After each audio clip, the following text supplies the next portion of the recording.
Shalom à toutes et à tous et merci à vous d'être fidèles à Wake Up. Nous sommes très heureux de vous retrouver dans cette émission, cette matinale que vous appréciez, que vous aimez tant, qui vous accompagne depuis de nombreuses années maintenant. Pasteur Ayitwali, shalom. Shalom, Aniel. Vous allez bien? Très bien, Gloire merci. à Jésus-Christ avec beaucoup de calme. Shalom, Aniel. Laetitia, bonjour. Bonjour Aniel et bonjour à tous. On va bien? Tout va bien. Super, Tonton Léon, bonjour. Bonjour Aniel et shalom à nos amis. Ça va? Bien, Super. ça va. L'influence d'une mère, c'est bien le sujet dont il sera question aujourd'hui dans le Kids Time. Oui, nous voulons encourager nos mamans à prendre position et à influencer la vie de leurs enfants. Super. Laetitia et toi, donc culture, actu, le Trickbox. Dans Culture Actu, aujourd'hui, ça sera littérature comme tous les mercredis. Et dans le Trickbox, on va donner quelques petites astuces qui vont nous permettre de prendre soin de notre chevelure. Super. Pour l'instant, nous allons méditer ensemble, de chez vous à la maison, peu importe l'endroit où vous êtes. Prenez vos différentes Bibles, disposez-vous et méditons ensemble.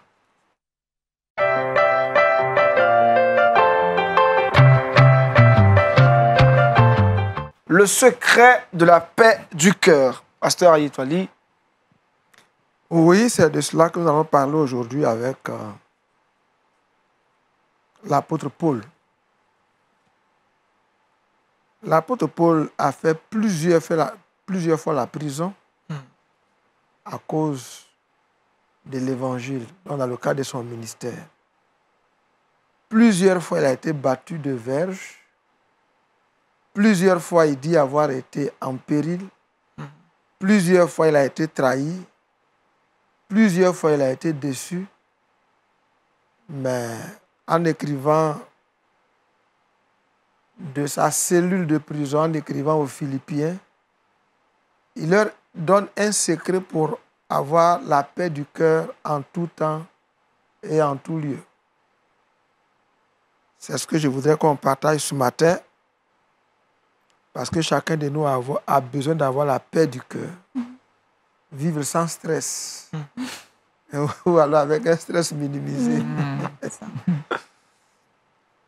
Alors voici ce que l'apôtre Paul nous propose dans Philippiens chapitre 4, verset 4 à 7. Il dit ceci: réjouissez-vous toujours dans le Seigneur. Je le répète, réjouissez-vous. Que votre douceur soit connue de tous les hommes. Le Seigneur est proche. Ne vous inquiétez de rien, mais en toute chose, faites connaître vos besoins à Dieu par des prières et des supplications avec des actions de grâce.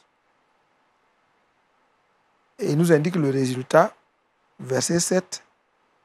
Et la paix de Dieu, qui surpasse toute intelligence, gardera vos cœurs et vos pensées en Jésus-Christ. Amen. Amen.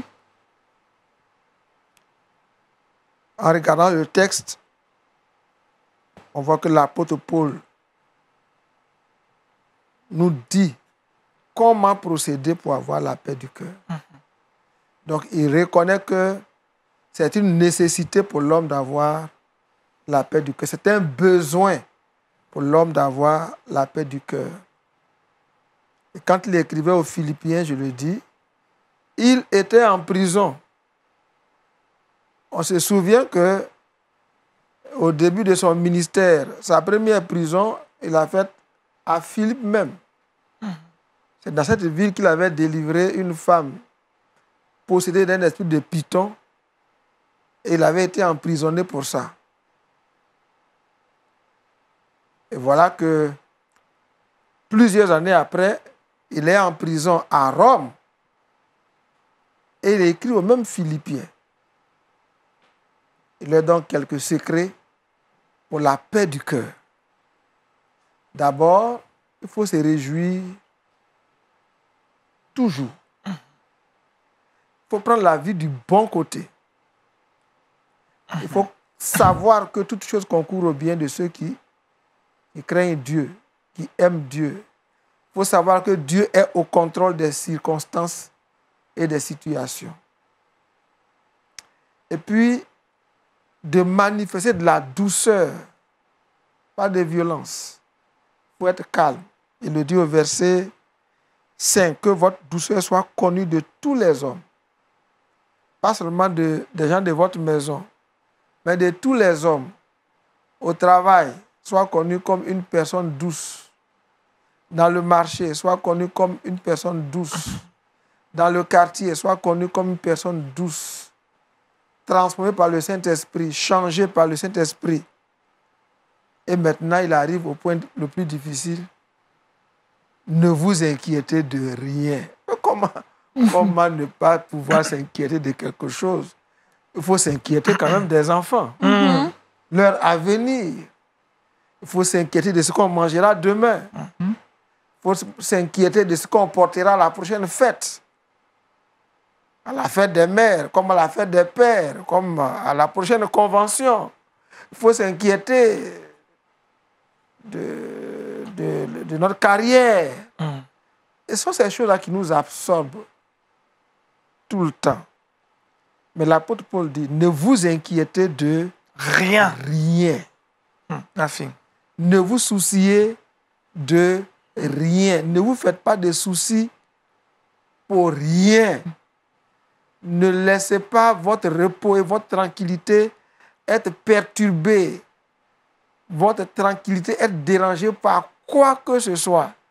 Est-ce possible? Oui. Pour ceux qui ont le Saint-Esprit. Il dit, mais en toute chose, papa est malade, maman est malade, l'épouse est malade, une mauvaise nouvelle par-ci, une mauvaise nouvelle par-là, les enfants sont en examen, on est en fin d'année, est-ce que le mariage va bien se passer? On prépare le mariage, celui qui avait promis être témoin, il a désisté, le témoin est malade, celui qui avait prêté un véhicule pour le mariage, le véhicule est en panne, ne vous inquiétez de rien. Mais en toute chose, faites connaître vos besoins à Dieu par des prières, des supplications, avec des actions de grâce. Donc, tout ça suppose qu'on a confiance en Dieu. Tout ça suppose qu'on a foi en Dieu, qu'on croit que Dieu peut. Et il dit, le résultat de tout ça, la paix de Dieu, qu'aucune intelligence humaine ne peut comprendre,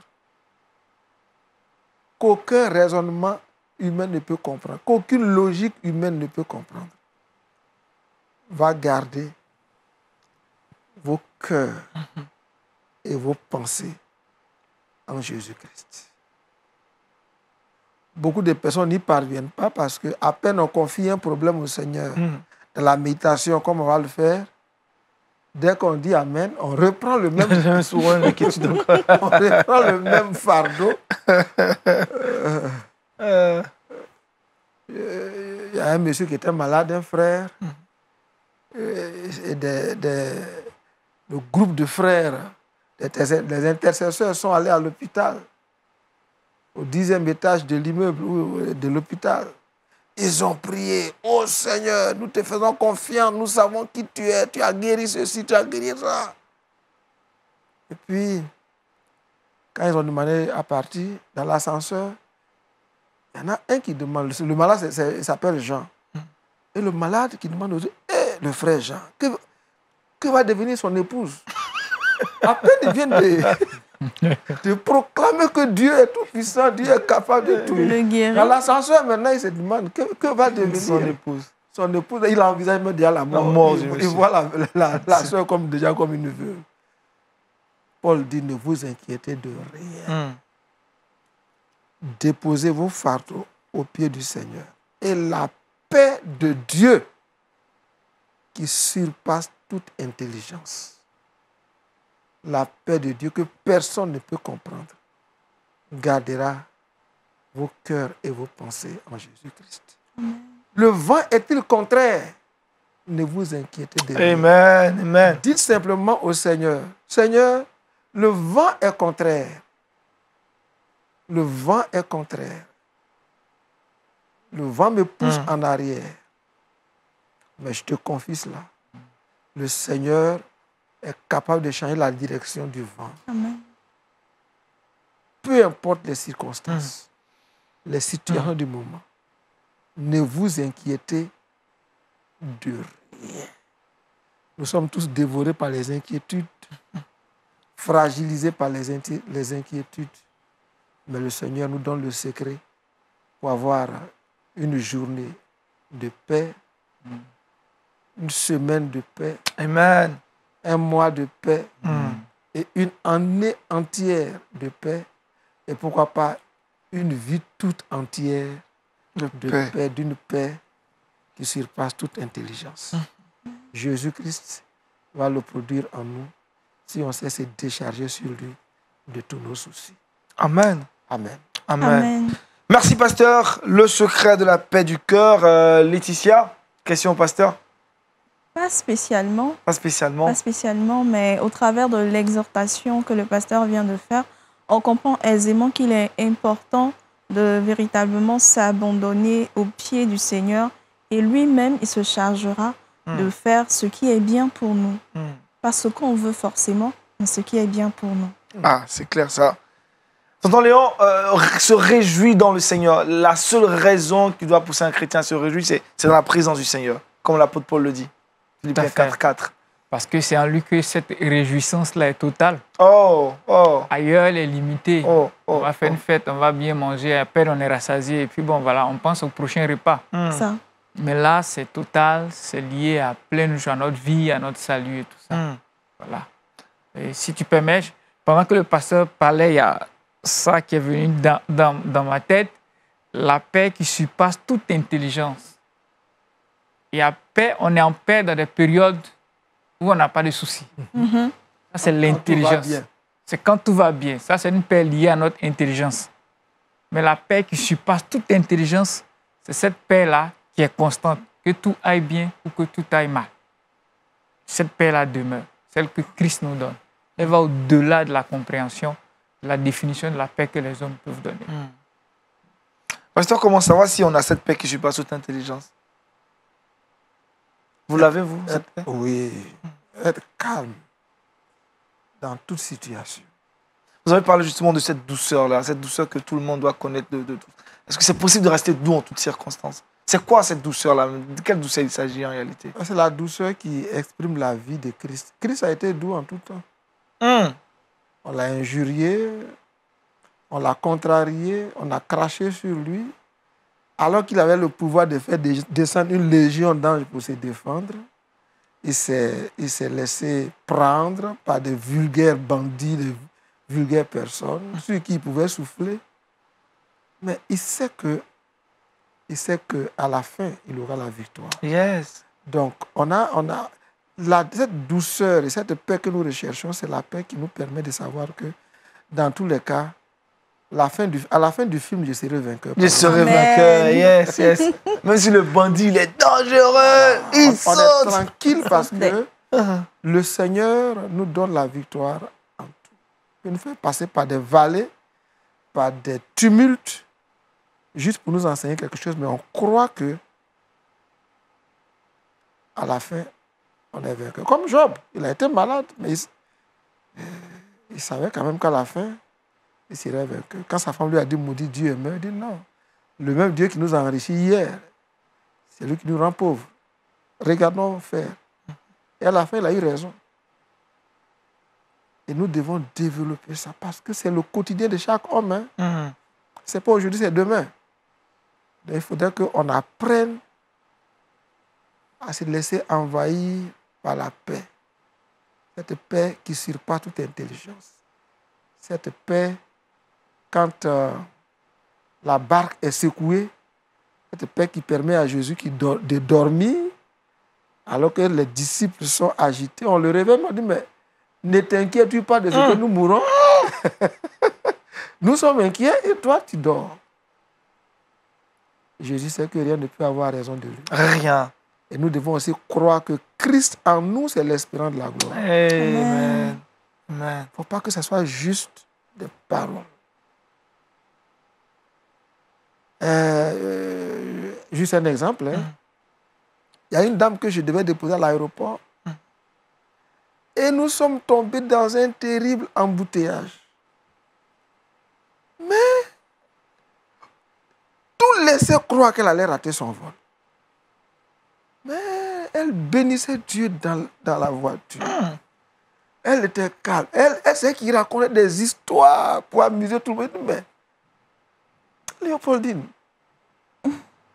on est dans un embouteillage. Elle dit, mais le Seigneur sait que l'embouteillage il aurait embouteillage. Et puis, nous sommes arrivés à l'aéroport. Quand elle est entrée, ils ont arrêté. C'est elle qu'on attendait. C'est elle qu'on attendait. La dernière personne. Elle dit, Dieu sait tout. C'est une femme que je connais depuis 2004. Elle est toujours souriante. Rien ne l'ébranle. Rien. Elle te raconte ses malheurs et elle te fait rire en même temps. Et tu ne sais même plus s'il faut l'exhorter. Ou bien c'est elle qui t'a exhorté. Power. Elle est toujours épanouie. La douceur. Toujours heureuse. Et les portes s'ouvrent devant elle. Amen. C'est donc possible d'avoir cette douceur. C'est donc possible d'avoir cette paix qui surpasse toute intelligence. Que Dieu nous aide à l'expérimenter aujourd'hui même. Amen. Aujourd'hui même. Justement, pasteur, vous allez prier pour nous ce matin. Que Dieu nous aide à vivre cette paix aujourd'hui même. Maintenant même. Seigneur, tu vois combien de cœurs agités qui nous ont écoutés. Combien de cœurs troublés qui nous ont écoutés. Combien de cœurs anxieux qui nous ont écoutés. Je me fais porte-parole de tous devant toi et je prends le fardeau de chacun et je le dépose à tes pieds. Que par le Saint-Esprit, la paix de Dieu, pas n'importe quelle paix, mais celle de Dieu qui surpasse toute intelligence, garde le cœur de tes enfants et leurs pensées en Jésus-Christ. Et que ce soir, chacun puisse témoigner avoir vécu une vie, une journée de paix qui vient de Dieu. Au nom de Jésus. Amen. Amen. Merci énormément, pasteur Twali Aye. Le thème de ce matin, le secret de la paix du cœur. Et on a foi que vous avez cette paix dans vos différents cœurs. Parlons maintenant culture avec Laetitia dans Culture Actu.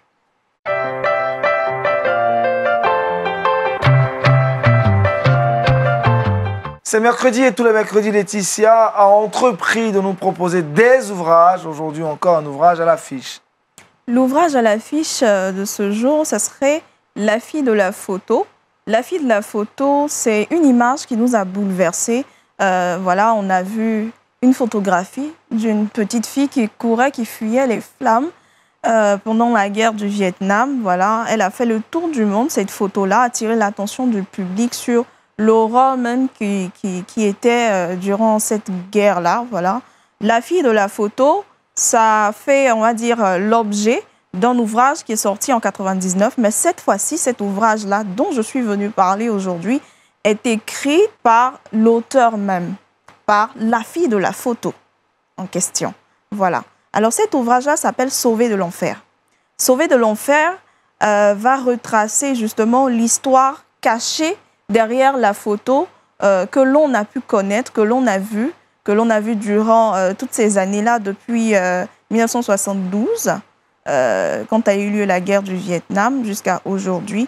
Elle va conter l'histoire réelle derrière cette photographie-là, derrière la première histoire que les gens ont racontée en 1999, mais elle va plus parler d'histoire de foi. L'histoire de foi, de consolation, de pardon véritable, parce qu'elle a subi des atrocités. Leur village a été incendié et la personne qui a intimé l'ordre d'incendier le village va dire que ça a été une erreur, ce n'était pas le village qui était ciblé et tout. Donc, il y a cette rancune-là qui était dans le cœur de l'auteur. J'ai été brûlée, j'ai des marques et tout. Donc, c'est un travail de pardon, un travail de foi, un travail qui va emmener la consolation au travers de l'esprit. Donc, c'est un livre très passionnant, un témoignage personnel de l'auteur qui va parler de sa souffrance, qui va parler également de la paix et du pardon. L'auteur s'appelle Kim Phuc Phan Thi. Voilà, elle avait 9 ans lorsque ces atrocités-là ont eu lieu dans son village. Cette image qu'on a pu voir en 1972. Aujourd'hui, elle vit au Canada avec son mari. Elle est ambassadrice de bonne volonté pour l'UNESCO depuis 1997. Elle est également membre de plusieurs organisations qui œuvrent en faveur des enfants. À côté de cela aussi, elle a créé une fondation qui s'appelle la Fondation Kim Phuc, qui a pour objectif principal d'aider les enfants victimes de la guerre et en leur offrant des soutiens, en étant avec eux et tout. À côté de cela également, elle finance plusieurs projets à travers le monde, notamment en Ouganda, en Roumanie, au Kenya et dans différentes contrées. Voilà. Donc moi, je voulais exhorter tout un chacun à jeter un regard sur cet ouvrage-là. Ça pourra justement amener quelqu'un à pardonner, amener quelqu'un à véritablement connaître ce qu'est la foi. Et la paix du cœur. Et la paix du cœur. Sauvé de l'enfer. Tonton Léon, réaction? Waouh, une belle histoire. C'est émouvante de savoir que la victime vient reprendre l'histoire et c'est elle maintenant qui apporte le pardon, la guérison, la réconciliation au point d'être une bénédiction pour le monde entier. Et ça, c'est assez super. Pasteur? Les voies de Dieu sont insondables. Yes. Hier, la fille était sur une photo qui a parcouru le monde. Aujourd'hui, la fille qui était sur la photo écrit un livre et raconte l'histoire derrière la photo qui a fait le tour du monde. Aujourd'hui, elle est devenue une source de bénédiction. Son malheur d'hier a fait d'elle une source de bénédiction. Donc, ne prenons pas toujours les choses dans le mauvais sens. On peut toujours dire au Seigneur, j'ai vécu des atrocités, mais comment tu peux les transformer en gloire? Yes. Ça me rappelle une rencontre avec quelqu'un à la fin d'une croisade que plusieurs églises avaient organisée dans mon quartier. Il y a un jeune qui m'a approché et dit « Ah, moi je ne sais pas où aller, je vais dormir dans la salle de culte et puis demain je vais partir. » J'ai hésité, j'ai dit « Bon, il n'y a pas de problème, tu peux dormir là avec les autres. » Il dit « Est-ce que tu sais qui est devant toi ?» Je dis « Non, ce n'est pas pour la première fois. » Est-ce que tu te souviens que pendant la crise ivoirienne, il y a un petit qui marchait avec sa maman et qui avait demandé de clôturer la Côte d'Ivoire. J'ai dit oui, il dit c'est lui qui est devant toi. Et je me rappelle de cette histoire et cette petite-là. C'était émouvant. Il est devenu évangéliste. Wow. Il prêche l'évangile aujourd'hui. Son malheur d'hier a fait de lui un serviteur de Dieu. Que Dieu nous aide tous. Amen. À mieux comprendre ce qui nous est arrivé. C'est ça. À rester doux, très doux. Très doux, quelles que soient les situations. Sauvé de l'enfer, un livre de Kim Phuc. Livre de Kim Phuc qui est disponible sur toutes les plateformes de téléchargement, en e-book, en format PDF. Voilà, vous pouvez l'avoir très facilement. Kim Phuc est devenue aujourd'hui une mère qui a de l'influence. C'est ça. Et nous allons parler de l'influence d'une mère avec Tonton Léon. C'est dans le Kids Time, c'est maintenant.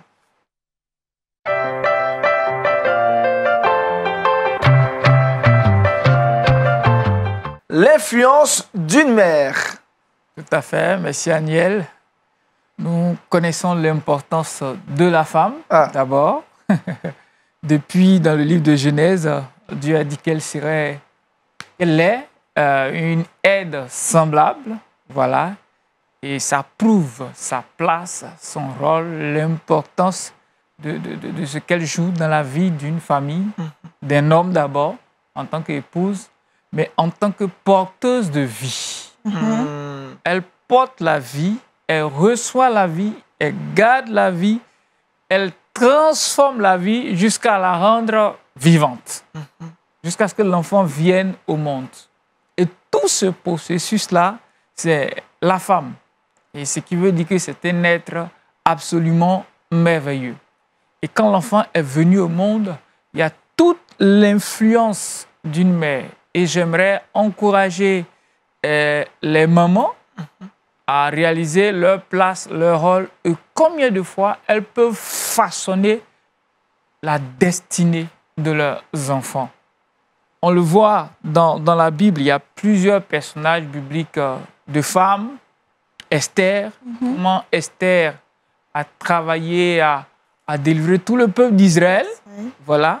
Comment Anne, ça c'est l'exemple frappant de Anne qui n'avait pas d'enfant, mais qui a préparé la venue de Samuel, voilà, qui a conçu Samuel dans la prière jusqu'à tomber enceinte, avoir Samuel et à consacrer Samuel jusqu'à donner au peuple d'Israël un sacrificateur, le sacrificateur Samuel.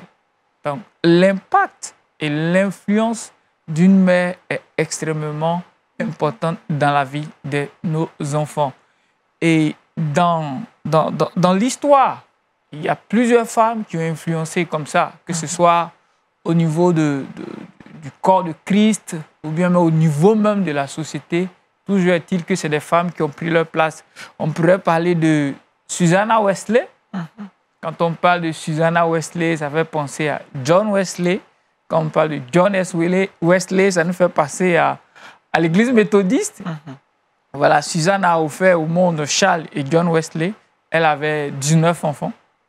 Voilà, Susanna Wesley a eu 19 enfants en 19 ans. Elle a eu, elle avait un souci de santé terrible, un moment où c'était difficile de pouvoir accompagner ses enfants maladives.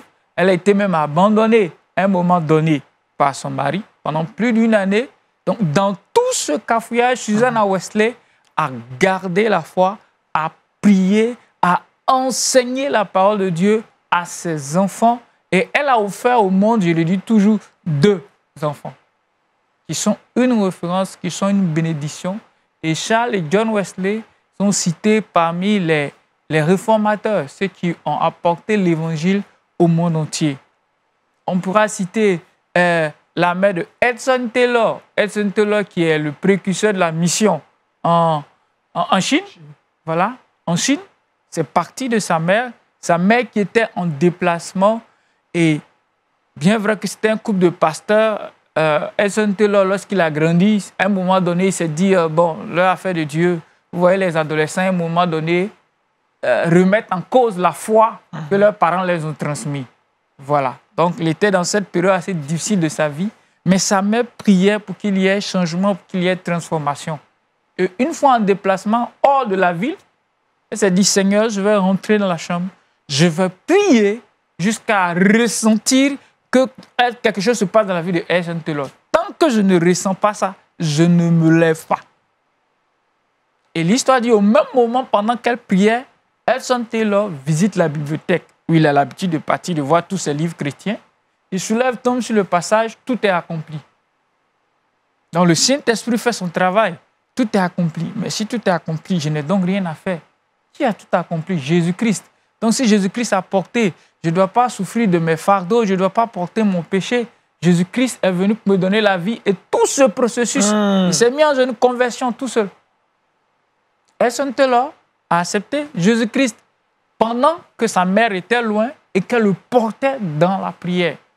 On peut citer Ben Carson. Peut-être que ce nom ne vous dit pas grand-chose, mais si vous lisez l'histoire des États-Unis, Ben Carson, récemment, a été candidat pour être président dans les primaires, je crois au niveau des démocrates, des républicains, je ne sais pas trop. Pour ceux qui connaissent bien l'histoire des États-Unis, c'est les 2 grands partis. Voilà. Et Ben Carson est le premier Américain, l'Américain noir de surcroît, à avoir réussi la séparation des enfants siamois. Les enfants siamois sont des enfants qui naissent, où qui sont des jumeaux en réalité, mais qui sont collés, où ils partagent plusieurs organes. Et avant lui, on ne réussissait pas. Les enfants mouraient. Il était le premier à réussir cela. Il y a même un film sur lui, Les mains en or, qui montre comment est-ce qu'il a réussi à le faire. Mais on parle de Ben Carson, on parle de son histoire. Mais Ben Carson a été formé par sa mère, qui n'est pas allé à l'école, qui ne savait ni lire ni écrire, mais qui les a poussés à chercher Dieu, qui les a poussés à travailler, qui les a poussés à rechercher l'excellence. Et elle était seule, elle les éduquait. Et elle a eu Ben Carson qu'elle avait, je crois, 13 ans ou 14 ans. Wow. Donc, allez-y voir toute la souffrance, la douleur de cette mère qui a offert au monde le premier médecin à avoir réussi une greffe de bébé siamois. Et dans l'histoire de l'humanité, on réalise que c'est Dieu qui le permet. On pourra citer Thomas Edison, celui qui a fait la lumière électrique et tout ça. Comment, dans le fond, sa mère a œuvré pour lui donner une personnalité bâtie de combattant, de gagnant. On a les lumières aujourd'hui et c'est toute une bénédiction. On ne voit pas ces femmes-là. Je veux dire, une mère, très souvent, c'est les pères qu'on voit qui sont devant et tout ça. Tu te dis que mon rôle, c'est préparer et tout ça, jouer des petits rôles. Non. Prends ta position, prie pour apporter un changement dans la vie dans ta maison, dans la vie de ton mari et surtout dans la vie de tes enfants. Si tu as porté ces enfants pendant 9 mois, l'influence que tu as sur eux est spéciale. Tout ce que tu dis, le Seigneur le prend au premier degré parce qu'il a composé avec toi pour porter ces enfants-là. Donc, il y a une alliance entre toi et Dieu qui a été conçue depuis le commencement, depuis la création. Donc, sur cette base, tes prières, tes bénédictions, tes proclamations porteront tes enfants dans leur destinée. Donc, vous avez de l'influence, prenez votre position et changez le monde. Prenez votre position et changez le monde. Pasteur, l'influence d'une mère n'est plus à démontrer.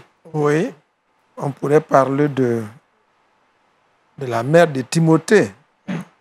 La Bible dit que la foi de Timothée a été grandement influencée par la foi de sa mère. Et cette mère-là, sa foi a été influencée par son aïeul, Eunice. Loïs, voilà, sa mère Loïs. C'est ça. Qui est grand-mère de Timothée. Donc, on a des exemples bibliques. Donc, que les femmes, comme l'appel a été lancé, que les femmes prennent leurs responsabilités. Il ne faut pas dire je ne sais pas lire et écrire. Il y a une mère qui ne sait pas lire et écrire, mais qui a fait un médecin. Il y a beaucoup de choses que je fais aujourd'hui qui sont l'influence de ma mère qui ne savait pas lire et écrire. C'est juste le conseil. Donc, que chaque mère aujourd'hui se sente responsable d'influencer positivement la vie de ses enfants.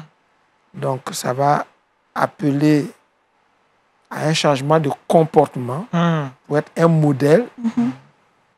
Et ça va appeler à apprendre à être déterminé. Il ne faut pas être une mère qui dit « je ne peux pas, je ne peux pas, je ne peux pas ». Tu donnes à l'enfant l'image que tout est difficile. Mais il faut dire à l'enfant « tu peux ». Moi, je n'y suis pas arrivé, mais toi, tu peux aller au-delà. Voilà. C'est ce que je pourrais ajouter.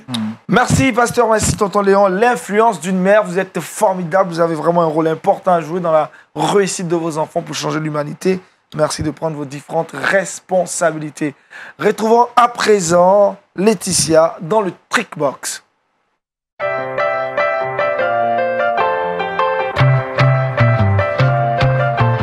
Il existe des astuces pour entretenir les cheveux et Laetitia nous en parle ce matin. Aujourd'hui, chers téléspectateurs, j'ai décidé de partager avec vous quelques astuces pour entretenir les cheveux, notamment des huiles qui vont nous permettre de pouvoir prendre soin de notre chevelure. Alors là, en ce moment, c'est la période des vacances, des grandes vacances, avec les enfants, les tout petits, les petites filles. On ne va pas laisser les cheveux de nos filles comme ça. Donc, on va faire une routine qui va permettre aux cheveux de nos toutes petites de pouvoir grandir tranquillement. La première huile que je vous pourrais conseiller, c'est l'huile de moutarde. L'huile de moutarde va nous permettre justement de pouvoir donner de la force aux cheveux, de pouvoir les enrichir, leur donner de la vitalité et également leur permettre de pouvoir pousser tranquillement. On peut l'utiliser pour en faire un bain d'huile en profondeur, voilà, qui va permettre, comme je l'ai dit tantôt, à donner de la force aux cheveux. Deuxièmement, on va utiliser l'huile de ricin. L'huile de ricin qui est connue aujourd'hui de tout le monde pour ses vertus qui vont permettre de pouvoir faire pousser les cheveux, les cils, également les ongles et tout. Donc, on va utiliser cette huile-là aussi dans notre routine capillaire qui va nous permettre de pouvoir donner de la force, de la souplesse et surtout faire pousser le cheveu convenablement. La troisième chose que je pourrais conseiller, c'est l'huile d'oignon. L'huile d'oignon, on voit ça très rarement. En tout cas, très rarement. Très rarement. C'est beaucoup utilisé dans les pays asiatiques et tout ça pour l'entretien des cheveux. C'est 100% naturel.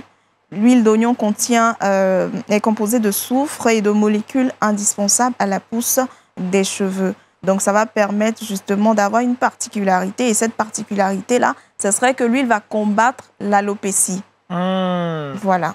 Donc, on va appliquer cette huile-là... la pète des cheveux, hein, voilà, devant, là. Voilà, la pète des cheveux. C'est un peu bizarre pour les femmes de voir. On a des cheveux qui tombent tout et tout. Voilà, on va prendre l'huile d'oignon, on va appliquer sur les différentes parties. On va utiliser cette huile-là pour faire nos soins capillaires et on va voir qu'il y aura beaucoup d'améliorations. Voilà. Mon conseil aujourd'hui, pour prendre soin de nos cheveux, on va utiliser différentes huiles. L'huile de moutarde, deuxièmement, l'huile de ricin et troisième des choses, l'huile d'oignon. Merci Laetitia pour ces différentes huiles essentielles qui nous aideront à entretenir nos cheveux. Le verset boussole qui va nous permettre de pouvoir mettre fin à cette émission. N'oubliez pas le secret de la paix du cœur. Le pasteur Ayetwali nous a longuement instruit sur la question de la paix du cœur en s'inspirant des textes de l'apôtre Paul. Le verset boussole. Le verset boussole en ce jour, c'est Matthieu 6, le verset 34. Ne vous inquiétez donc pas du lendemain, car le lendemain aura soin de lui-même. À chaque jour suffit sa peine. Ne vous inquiétez pas donc du lendemain. Merci pasteur. C'est un message qui nous rassure, qui nous réconforte et qui nous amène à faire confiance à notre papa qui est un père responsable. Merci tonton Léon sur l'importance de l'influenceuse d'une mère. On dit merci également à votre mère qui vous a influencé. C'est pourquoi vous êtes là. Merci à Laetitia et à toute l'équipe de production, de réalisation. On a foi que vous avez passé de très très bons moments avec nous. Demain, ne manquez pas le programme Wake Up encore avec Daniel Kragmi. Vendredi, je vous retrouverai. D'ici là, portez-vous bien. Bonne suite de programme sur LMTV. La vie chez vous. Shalom. Shalom.